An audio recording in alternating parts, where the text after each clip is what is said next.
And my heart goes out to any pastor, any ministry leader, any church, any person that serves, I don't care if it's community or family. Yeah. My heart goes out to you if you're connected and tied into a system where the people who you serve don't love you enough to let you rest.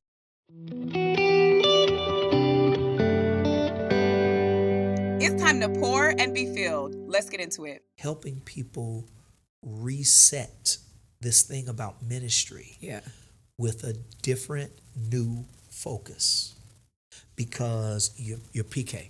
So we have been accustomed to going a certain speed, going a certain way. Yep. And the reality is, it'll give you a lot of pats on your back, but it will set you up, if you're not careful, for a fall.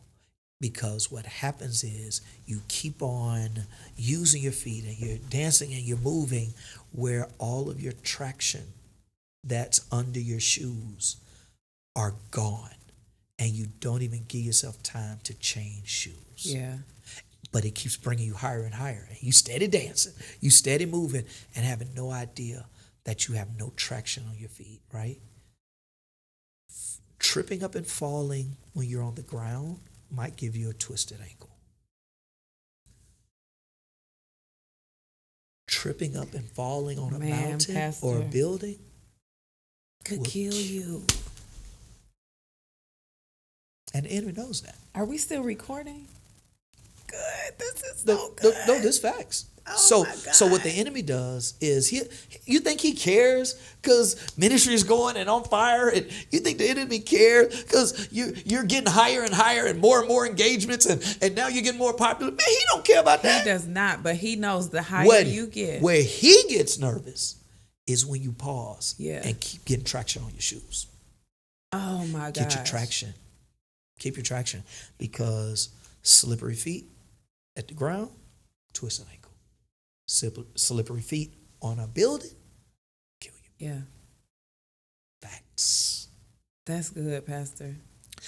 And my heart goes out to any pastor, any ministry leader, any church, any person that serves, I don't care if it's community or family. Yeah. My heart goes out to you if you're connected and tied into a system where the people who you serve don't love you enough to let you rest. Yeah. That's a dangerous place it's to dangerous. be. Yep. I served in a ministry before like that. I have. And I mean, this honest God true. You know, I served in a ministry where we had probably about 30 revivals. A year? In that year. 30. I know you don't believe it. There is no way. There like is no. Yes. 30 revivals? 30. That's more than one a month. I remember a preacher said, we were in staff meeting, he said, man, we have so many revivals. He said, I don't even have time to sin to get revived. That's from what anything. I'm saying. Like, what are you reviving from at that point? Revival. Oh my goodness. And it was straight exhaustion. Just going. Tired. Just exhausted. You're just going at it. Churching. And people, you can see it. You can see it. And so I know what it's like to have to try to still minister in exhaustion. Yeah. I'm telling you. I told Tara, I was like, look, I feel like I'm about to do something. I feel like somebody going to say something. I feel like I'm going to be in a store and somebody who probably been talking crazy about me in this city, I'm going to see them. And you're going to pop off because you don't have anything left.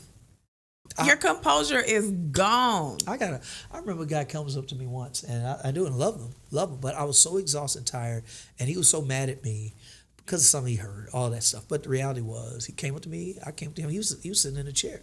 He was sitting in a wheelchair. And the crazy thing was, he's in a wheelchair, I'm coming back from praying for an elder in the hospital. I'm on my way out. I see him. I speak. Mm-hmm. He shoots off at me. And actually made a statement where he said, man, if my mom wasn't here, I would tell you something. Oh, wow. Yeah, and he's in a wheelchair. What'd you do to him, Pastor? No, let me tell you what I did in my head. The first thing I did in my head was, nigga, I flipped this chair over. And walk onto my car. I will flip you. Could you imagine the stories if you had flipped that man's wheelchair over? I saw it already in my head. Now, I didn't see the consequences. You know what I'm saying? I'm sure it would have went bad. I'm sure it would have turned bad. We would have been on church time. Oh, dog. It would have been, it would have went viral. Because in my mind, I'm thinking, how dare you? I came to you to ask you how you doing. Yeah. You going off with something. First of all, it wasn't, even if it was true, I might have understood it. Yeah. But you going off something blatant lie, and then you come at me like, oh man, dude. And I was tired. So at that moment, I was like, yeah, dude, I was about to flip you. I saw you go head first into that. I saw you go head first in that marble. I'm like, you talking noise from down there? From down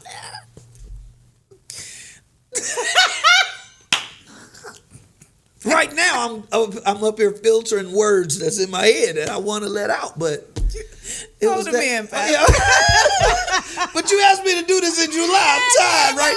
So it's like, so there are moments where, in my exhaustion, you know, I remember when my sister-in-law passed, right? We're devastated. Yeah. You know, I'm sitting here watching my niece and nephew. We're devastated. We go back in the back, you know, after the service is over, pastor's in the back, they wheeling her, and I'm literally trying to prepare my mind to get ready to see the remains of my sister and get ready to pass and watch her children behind her and my baby brother, who I'm very protective of, to see him. Somebody walks up to me and says, Pastor, I thought they were going to come and hug me to say, you know, whatever, because I'm a mess. And she says, I've been trying to call you and you ain't called me back yet. Ain't no way. Absolutely not. And I don't even use certain words. That word almost came out that day. Pastor, because ain't no way. Because I was tired, and I'm sitting there thinking, but then then it dawned on me, right? It dawned on me that, remember, we have a responsibility to help lead sheep. They don't know any better. So, okay, man, I wish we had more time. I know. Just plug this into part 2 then. Yeah. So I've been serving at a ministry, helping them in the interim while they try to find a minister of music. Got you. And, man, I was texting Larry. I was like, people that you lead, they sheep. They just have no boundaries. They don't. And they don't know it. They don't and know that's what it is. They don't know. And he was like, welcome to my life. And I'm like, where is the exit? No, it's not. There's no exit.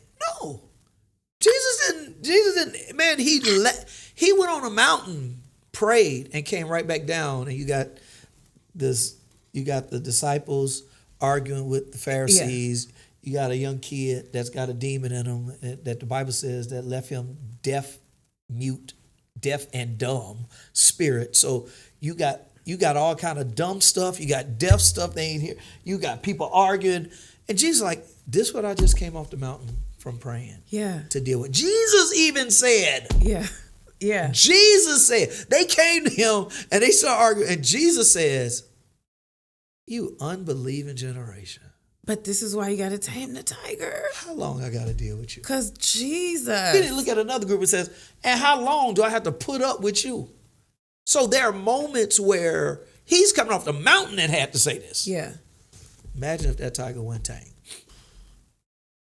Just imagine if that tiger wasn't tamed. with that chair. I would have flipped it. You would have flipped it. I would have flipped it. I would have flipped it. You would have said something out the way to that woman. I did. Man, my mama went here. Yeah. I almost took the chair and rolled, like, no, stay here, Mom. I was going to roll that. I was going to roll him. I was going to roll. I was going to roll that ninja into a. I was going to roll him to the corner. I said, man, no, stay over there, Mom. Run your mouth, bro. This is Pastor in July. Run your mouth. Run your mouth. He's still going. Run your mouth. What's on your heart? Share what's on your mind. Share what's on your mind. I had time too. I was like, I had time today. I love it. And then, but I knew in my mind, I was like, man, look, hey, now they don't know any better. Yeah, they don't know any better. So why would I, but if you don't tame it, if you don't tame that tiger, you're not thinking. Yeah. You're not thinking. You don't have enough in you to be able to say that's not wise. Yeah. So when you hear preachers get up in the pulpit and start cussing you out, or they standing up there and they didn't say something, they didn't went viral. Yeah. And now people are sitting up there saying, this is what y'all say in church, this is what the preacher talk about. Man, that man is tired. He's tired. That man is tired. The worship leaders are tired. Man, that worship leader got up there and he done said something crazy and went off on a musician or something. Man, that man tired. Yeah. They're not. Do you think they got up that morning and said, you know what? Today is the day. No. The day is the day. I'm cussing out somebody today. Yeah. They're not trying to do that. And that's the thing about being exhausted is you don't know. You don't know when you're finally. You don't know when that final part is. You don't know when it is. Yep. It just happens. Movie with a Message came, right?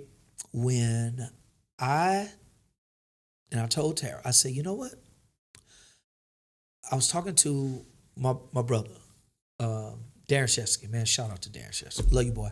So we're in Haiti, and we're just talking, and he started sharing something about, we have these wonderful things we do at the movies, and, there's something about Mary Poppins that he did and whatever, right? So after he got through talking and got out the car, some other guys were like, man, can y'all believe that?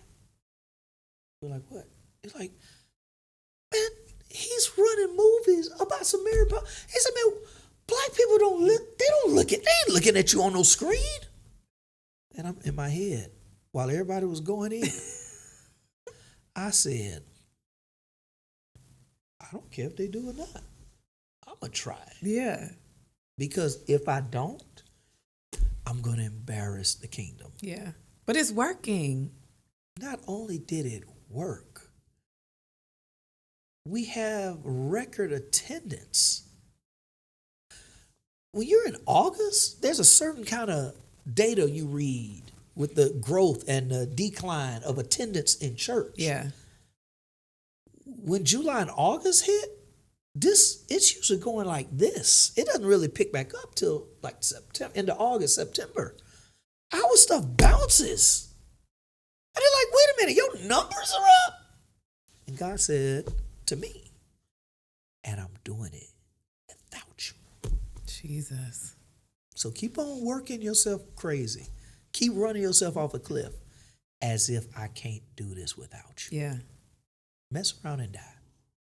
I'll show you.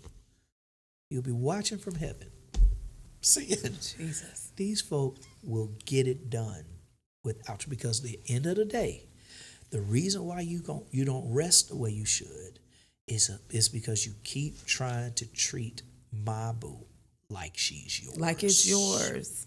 And it's not. She is not your boo. Listen, God will rest you. If you won't rest, He will rest you. He will make you lie down. We see it in the Bible when He made the land rest because the children of Israel wouldn't. Facts. And so they had to come back to a demolished land because they just simply wouldn't rest. Would not rest. Yeah, that's good. I don't want to be that one, because I'm like, God, you know what? She's your bride. Yeah. Not mine. Yeah. Facts. I like it. Yeah, so you better rest, girl.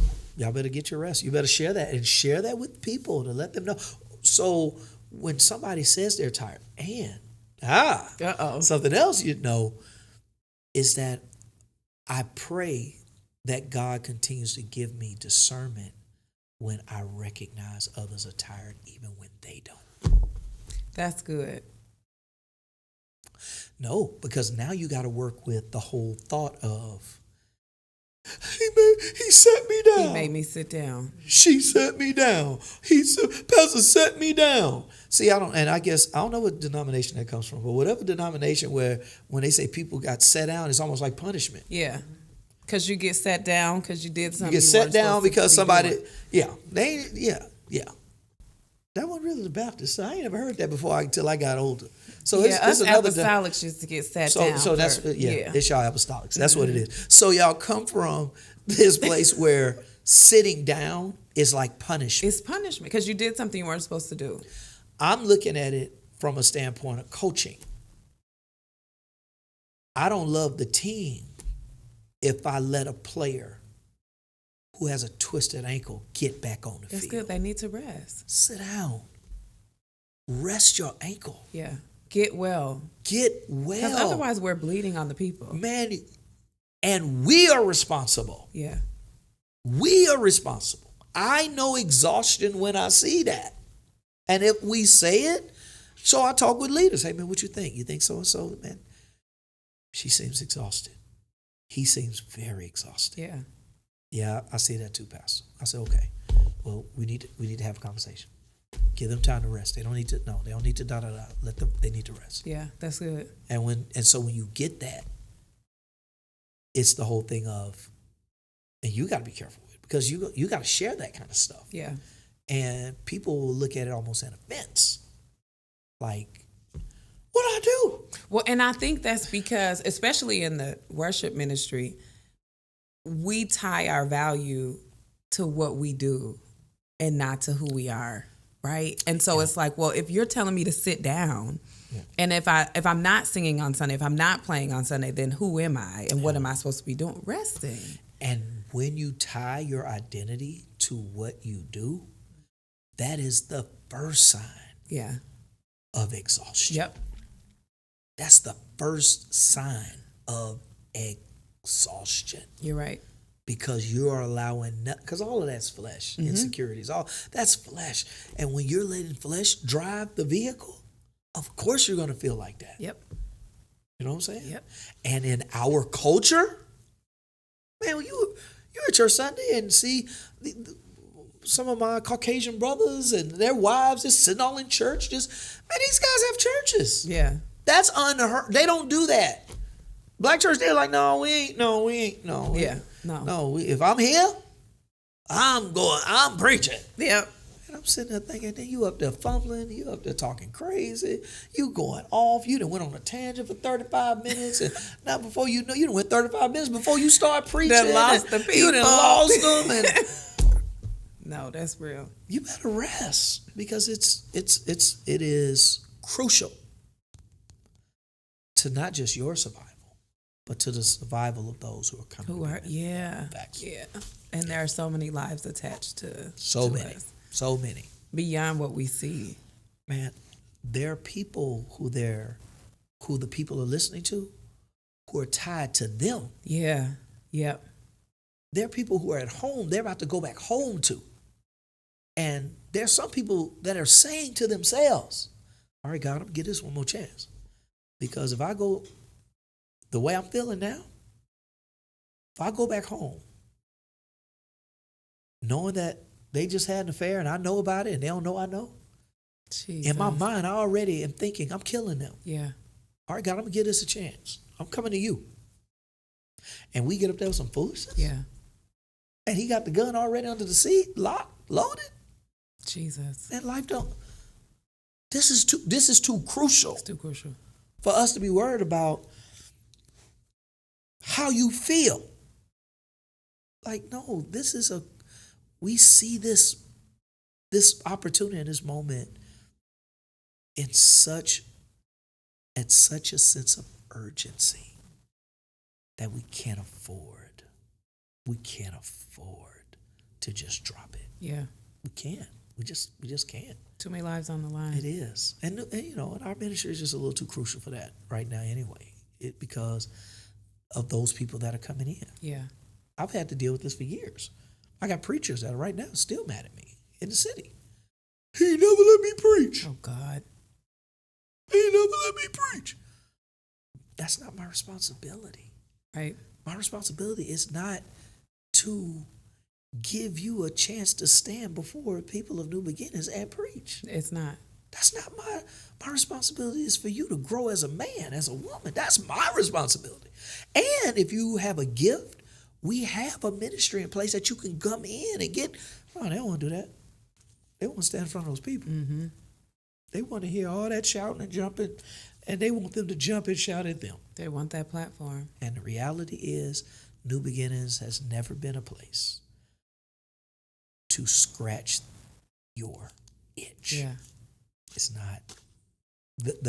The platform is too urgent of a space to be in for me to use it for somebody to practice preaching. Just can't do that. Can't do it. We have to understand the crucialness of the moment. Yeah. Make sense? Yep. Makes sense. Thank you. Thank you. Let me hang out with you. This is good. Thanks for hanging out. I appreciate y'all. We definitely need a part 2. No, hey, look, if you come to part 2, come on. We can get it. We can get it. But only in July. I only want you in July at this point. You don't know. No, you don't want that. I've been pretty strong. I've caught myself a few times. There's no catching. There's no catching in the next few weeks. We got it. So next time we got to get him at the end of July, Wendy. No, my son, it's crazy. My sons, to this day, James, right now, he's trying to make me say something crazy. Is he? Oh yeah, he does. I love it. No. Because I already told him. I said, because I'm really trying, guys. With my tongue, making sure that I can be a better example. I'm not trying to talk crazy in front of y'all. And so I told him. I said, I guess these Apple earphones that are like $500, and I would never buy a 14-year-old no $500 earphones. I said, this is a challenge. I said, you catch me. Yeah, you catch me. Did he catch you? No. Oh, we got to get him to catch you. Oh, he's trying to catch me. We got to get him these he's trying to catch me. No, so what he does, if a homeboy calls and he see their name, answer that damn. Like, I'm not answering that. So, no, answer that. Tim called, answer that. And so I'm like, I'm not answering that. I'm not answering that call, son. I can't wait to see if he gets these headphones. He wants me to fall. I'm like, so you should be saying, I'm so proud of you, Dad. He's like, no, I want to hear it. I want to let it loose, sir. Let it loose. I'm like, I'm not messing with you. So there are moments where with filters and all that kind of stuff, because when I'm exhausted, but I recognize that. Yeah. So, of course, I recognize my seasons. Right? I recognize my rhythm. I recognize when I'm at this point, and so when I'm at that point, I'm like, okay, that's time to disengage. Yeah. Disengage. It's not a healthy space, but it's a real space. It's a real space. It's a real space. I don't care how churchy you are. I don't care how saved you are. All of us have moments that if we're not careful, our flesh can take the driver's seat. Listen, and if you can be honest about it, then you can address it. Man, nobody's going to be able to tell me nothing that James Jackson don't already know about him. Yeah. I'm not going to be, I don't believe what you would say such a thing about me and my character. No, I'm like, no. There's this, all right, let's say, right, what was it? It was during COVID, right? You might not have known about this. Wendy knows because she was with the media team, right? So during COVID, this big scandal went out with this pastor, right? That happened, and while he was going viral, right, at the same time, this stripper comes out, right, and says, "All right, since we talking about preachers, can we go on and talk about this? Can we go on and talk about the pastor of New Beginnings and how he always up in the Sunset Strip doing this in the VIP room with his youth pastor?" So I get a call from media, and they were like, Pastor, and you could tell it was hilarious. Now that I look at it from the back end, I'm looking at it like, why they act like these?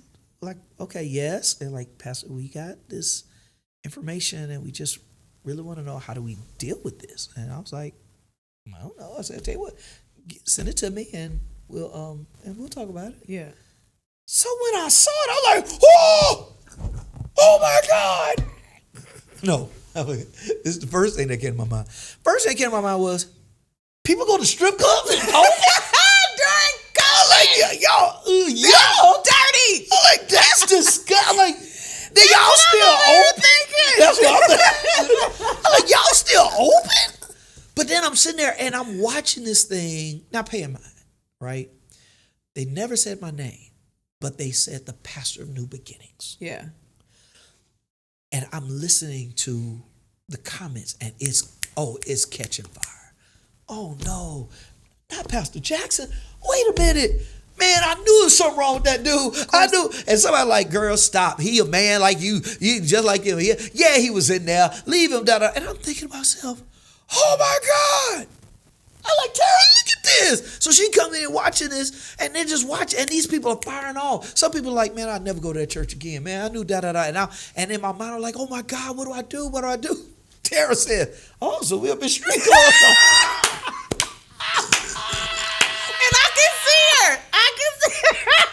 She's like, oh, we up in the strip clubs now? I said, babe, it's COVID. I don't go to the grocery store. You know I ain't up in no strip clubs. Stop it. So we laugh at it. But still, it's getting bad. It's getting serious. And we're watching people that are literally saying, this is horrible. Yeah. Like, this is horrible.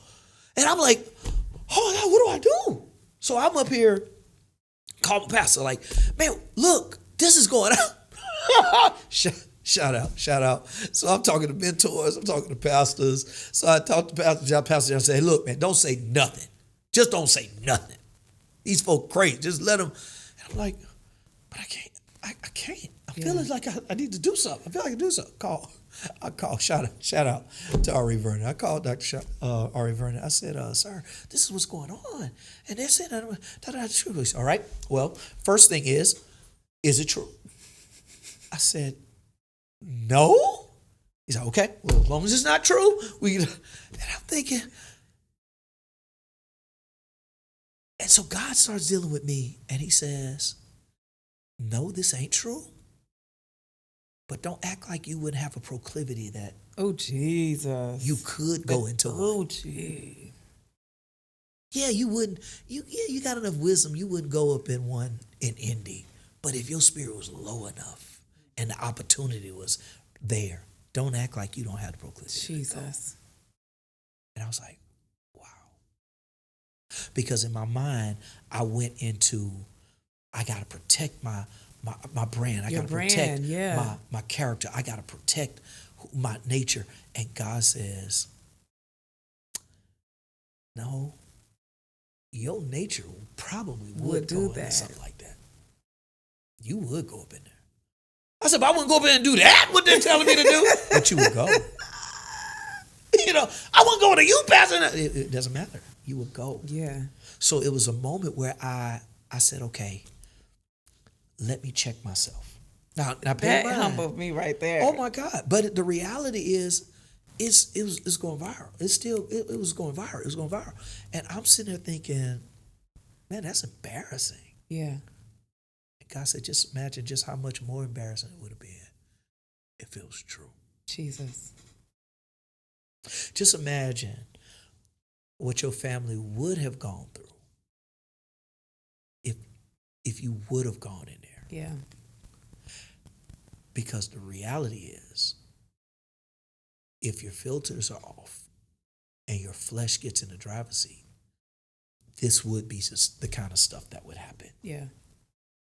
So, of course, no, it wasn't. It didn't happen. So I wasn't there. So, hey, look here. Anybody watching me? I wasn't in no strip club. He was not there. That wasn't me. But no, what was funny was, right, the dancer came out again and started saying, right, like, man, these New Beginnings people, crazy. They coming for me. We are crazy. And, they were coming for it, like Girl, I whoop your tail. You say that about my pastor. I can imagine. And I'm hearing people like, Pastor, I go up in there. I know you ain't up in no stuff like I stay in there. I don't da. I'm listening to like, well, I can't. This ain't the season for me. This ain't really the time for me to tell you that ain't really wise. But I was like, hey, look, protect. So it started getting to a point they were coming after her, and I said, okay, I can go live now, because then when I went live not for my innocence. Mm-hmm. I went for her protection. Yeah. Yeah. I went live saying, look, guys, leave the girl alone. Yeah. In fact, if y'all know her, I would love to get in touch with her. I would love for maybe we could do a live together. I would love to meet her. You know?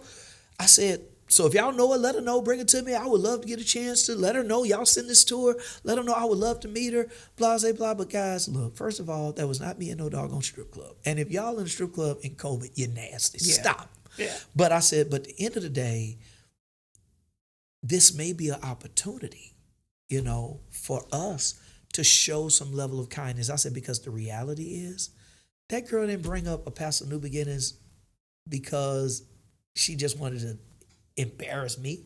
First of all, I think, and my lawyer helped me understand this, like, Pastor, you do know that there are probably 3 other New Beginnings in the city. So I thought, wow, that's very arrogant of me for me to automatically think that just because they talk about New Beginnings. That they talking about too. I said, okay, God, I checked that. So I'm using that. Okay, God, it's true. They didn't actually say my name. They didn't say it, you know. They're like, okay, so I need to check myself. But then again, like, look, here's a young lady, a dancer, who at the end of the day, she saw somebody in there. And let's be honest, somebody told her that they were a pastor. Yep. You know what I'm saying? Yep. It wasn't me, but the fact that they said that, I'm like, man, show compassion on her. That girl wasn't trying to even stick you out there. Like, she was just saying, hey, she said he always coming. Yeah. Whoever he is, he comes all the time. Him and his youth pastor.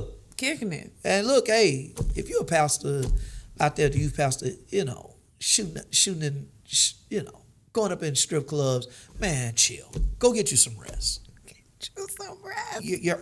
Your filters are all the way down. Please rest. Don't be up in those strip clubs like that, man. Come on, guys. You know. And then look, let's be honest. People got phones and all that kind of stuff. That's the thing. That ain't Nowhere wisdom. is safe. Nowhere is safe. Yeah. Nowhere is safe. And they don't have to call the news people.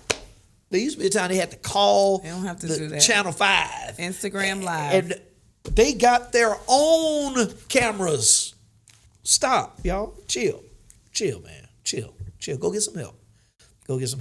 But I think it's a moment where I had to come to grip with, man, using opportunities for me to continue to soul search and grow as a person. Yeah. Like, no, I wasn't in that strip club. But James Anthony, don't act like that ain't in your system. Yeah.